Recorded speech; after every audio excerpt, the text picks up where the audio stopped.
Seja muito bem-vindo à recapitulação diária do estudo da lição da Escola Sabatina da Comunidade Terceiro Ato. Algum tempo atrás, o médico Jim Clark escreveu numa rede social, LinkedIn, uma história de uma cirurgia que ele fez, mas que impactou profundamente o seu coração. Ele escreveu literalmente o seguinte, vou ler aqui para vocês.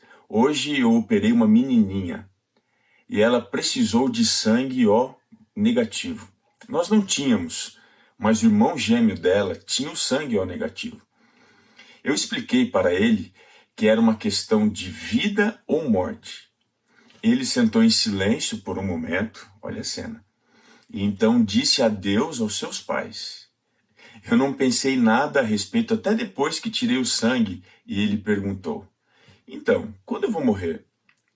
Ele pensou que estava dando sangue e a sua vida para que ela, sua irmãzinha, pudesse viver. Eu achei sensacional essa história quando eu ali entrei em contato com ela um tempo atrás, porque de alguma forma ela resume em uma ilustração exatamente os princípios, os fundamentos da aliança.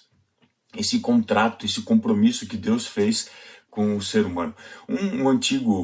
Uma visão de um especialista sobre esse antigo concerto que nós encontramos dentro do Antigo Testamento, Palmer Robertson, ele diz o seguinte, que a aliança é uma ligação ou união baseada em sangue e administrada de forma ou de maneira soberana por Deus. Tem três coisas que ele aponta aqui que são a essência ou o fundamento da aliança. Primeiro que a aliança ela é uma ligação, ela é uma união. Veja, o contrato de aliança unia duas partes num compromisso que era mútuo, envolvia uma entrega, um relacionamento de ambos que estavam entrando nesse compromisso. E esse compromisso sempre envolvia um juramento, que no caso do Antigo Oriente, era feito entre as partes no contexto de algumas autoridades. A segunda coisa que ele coloca é que ela era baseada em sangue, é isso mesmo, o sangue, símbolo de vida, era exatamente o princípio, era o fundamento daquela aliança. As duas partes entravam com a sua vida naquele compromisso. E a terceira coisa, ela é baseada de modo soberano por Deus. Para você entender um pouquinho isso, eu queria usar aqui como referência bíblica a aliança que Deus fez com Abraão. Eu queria que você visitasse comigo aqui Gênesis 15. Vamos dar uma olhadinha aqui a partir do verso 12. Diz assim, ao pôr do sol, caiu profundo sono sobre Abraão, e grande pavor e cerradas trevas o acometeram. Então lhe foi dito, sabe, com certeza, que a tua posteridade será peregrina em terra alheia, e será reduzida à escravidão, e será afligida por 400 anos. Mas eu também julgarei a gente a que tem de sujeitar-se, e depois sairão com grandes riquezas. Na quarta geração, tornarão para aqui, porque ainda não se encheu a medida da iniquidade dos amorreus. Verso 17. E sucedeu que, posto o sol, houve densas trevas, e eis um fogareiro fumegante, e uma tocha de fogo que passou por entre aqueles pedaços. Entenda aqui um pouquinho.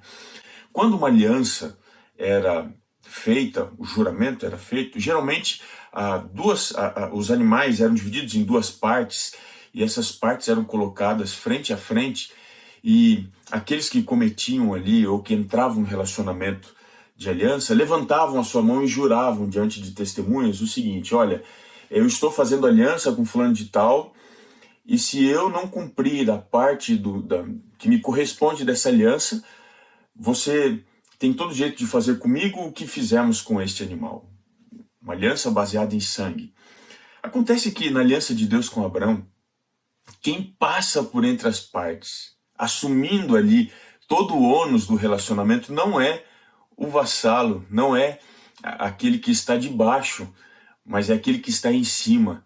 E Deus confere então a Abraão a seguinte coisa, Deus lhe dá o direito da sua existência para que ele cobre se Deus não fosse fiel àquilo que ele havia prometido. Quando você vai em Gálatas 3,16, você encontra o seguinte texto, ora, as promessas foram feitas a Abraão e ao seu descendente. Deus fez essa promessa a Abraão e ao seu descendente.